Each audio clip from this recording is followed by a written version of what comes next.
যে আমি এই চাকরির জন্য যোগ্য কিনা, তখন তার যে পরীক্ষা নেওয়া হয়, এই পরীক্ষা নেওয়ার সময় একটা কমন কোয়েকশন, পুরো ওয়ার্ল্ডের মাঝে একটা কমন কোয়েকশন হচ্ছে যে how to sell a pen, একটা কলম কীভাবে সেল করে এটা আমাকে বলো।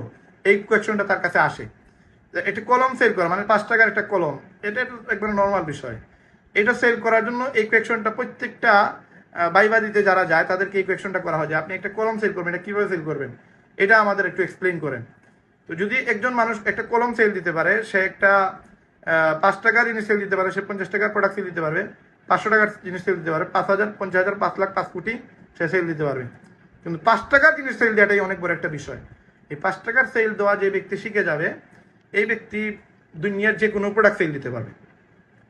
5 টাকার সেল দেওয়ার জন্য কতটুকু এফোর্ট লাগে, কতটুকু মেহনত লাগে, মুখের ভাষা কীরকম লাগে, চেহারার এক্সপ্রেশন কীরকম লাগে, আপনার পুরো বডির ইম্প্যাক্টটা কোন জায়গায় কাজ করে, এই জিনিসটা আপনাকে যদি মেনটেন করা